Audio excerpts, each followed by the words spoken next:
Hello friends, ఊరు నుంచి అల్లం పచ్చడి తిన్నారా? ఎంతో రుచిగా ఉంటుంది కదా.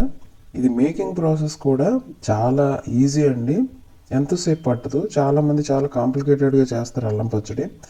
నేనైతే చాలా సింపుల్గా చేసి చూపిస్తాను మీకు. అల్లం తీసుకోవాలి మనం, దాన్ని శుభ్రంగా దానిపై ఉన్న లేయర్ని తీసేయాలి. అది కత్తితో కంటే స్పూన్తో బాగా వస్తుందండి. క్లీనింగ్ ఎక్కువ చేయాలండి, ఎందుకంటే మట్టి కదా, మనకి మట్టిలో ఉంటుంది కదా అల్లం, అందుకని బాగా క్లీన్ చేసుకోవాలి. ఆ తర్వాత కట్ చేసేసుకుందాం, చిన్న చిన్న పీసెస్గా కట్ చేసేసుకుందాం. అల్లాన్ని అంతా ఇలా కట్ చేసుకున్న తర్వాత మిగతా ఇంగ్రీడియంట్స్ అన్నీ మనం అట్టి పెట్టేస్తాము. ఈ ఇంగ్రీడియంట్స్ అనేవి మనం అల్లమే ఎక్కువ తీసుకోవాలండి. ఈ వెల్లుల్లి కూడా కొంచెం వేసుకోవచ్చు, అది కొంచెంగా వేసుకుంటే సరిపోతుంది. చూడండి అల్లం ఎంత తీసుకున్నానో, దానికి వెల్లుల్లి చాలా తక్కువ తీసుకున్నాను అనమాట. చింతపండు తీసుకున్నాను. ఈ చింతపండుని మనం కడిగేసి కొంచెం పెట్టుకోవాలి. ఉప్పు, కారము, అలాగే బెల్లం తురుము. ఈ బెల్లాన్ని మనం గుండ కొట్టేసి తురుగులా చేసుకుని తీసుకుంటే సరిపోద్ది అన్నమాట. ఇవండి మన ఇంగ్రీడియంట్స్. ఇప్పుడు అల్లం ఫస్ట్ గ్రైండ్ చేసేద్దాం మిక్సీలో. చాలామంది అల్లం వేపేసి గ్రైండ్ చేస్తారు, కానీ నేనైతే అల్లాన్ని ఇలాగ మిక్సీలో గ్రైండ్ చేసేస్తాను అన్నమాట. ఫస్ట్ అల్లాన్ని గ్రైండ్ చేసేసుకోవాలి. అల్లం బాగా మెత్తగా గ్రైండ్ అయిన తర్వాత మిగతా ఇంగ్రీడియంట్స్ వేసుకొని గ్రైండ్ చేసుకోవాలన్నమాట. లేదంటే అల్లం ముక్కలు ముక్కలుగా ఉండిపోతుంది. చూడండి అల్లం గ్రైండ్ అయిపోయింది. ఇప్పుడు మనం వెల్లుల్లిపాయలు వేసేసుకుందాం. ఉల్లిపాయలు చూసారా ఎంత తక్కువ తీసుకున్నాను. కొంతమంది ఎక్కువ వేసుకుంటారు, దానివల్ల చాలా ఘాటుగా ఉంటుంది. చింతపండు కూడా వేసేసాను. చింతపండు వేసేసి మనం కొంచెం గ్రైండ్ చేయడం కష్టం అవుతుంది అన్నమాట. ఇప్పుడు మనం కొద్దిగా వేడి నీళ్ళు వేసుకోవాలి. ఇప్పుడు నేను గ్రైండ్ చేయడం కష్టమైంది, కొద్దిగా వేడి నీళ్ళు వేసాను, ఎక్కువ కాదు. ఆ తర్వాత బెల్లం తురుము వేసేసుకోవాలి.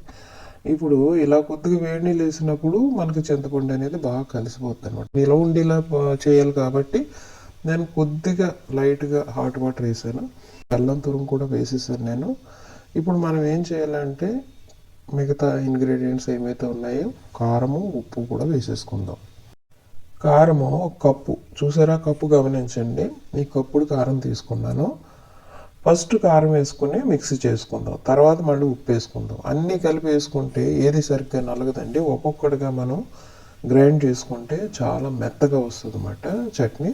ఇప్పుడు ఈ కారాన్ని శుభ్రంగా కలిపేసాను. లేదంటే యాజ్ ఇట్ ఈజ్ అలా మూత పెట్టి కనుక గ్రైండ్ చేసామంటే మనం ఇంట్లో ఉన్న వాళ్ళు అందరూ పారిపోతారు. అంతలాగా గ్రైండ్ అవ్వదు సరికదా. కొంచెం కారం కాబట్టి అది బయటకు వచ్చేసే ఛాన్స్ ఉంటుంది. ఇలా బాగా కలుపుకున్న తర్వాత ఉప్పు వేసుకుందాం. తగినంత ఉప్పు వేసుకోవాలి, మీరు ఎంత తింటారో అంత. అలాగని కప్పు వేయకూడదు. నేనైతే 2 స్పూన్స్ వేసాను, సరిపోతే కనుక ఉంచేస్తాను, లేదంటే కొంచెం యాడ్ చేస్తాను. ఇప్పుడు గ్రైండ్ చేసాను. గ్రైండ్ చేసిన తర్వాత చూడండి ఎలా ఉందో, అల్లం పచ్చడిలాగే అనిపిస్తుంది కదా. ఇప్పుడు నేను ఇందాక చెప్పాను కదా, ఈ కప్పు గుర్తు పెట్టుకోమని. ఈ కప్పుడు అంత ఆయిల్ తీసుకున్నాను. యాక్చువల్గా చాలామంది 2 కప్పులు వేసుకుంటారండి. కొంచెం ఆయిల్ తగ్గిద్దాము అందుకనేసి నేను 1 కప్పే తీసుకున్నాను. అందుకే కొలత తీసుకున్నాను అన్నమాట.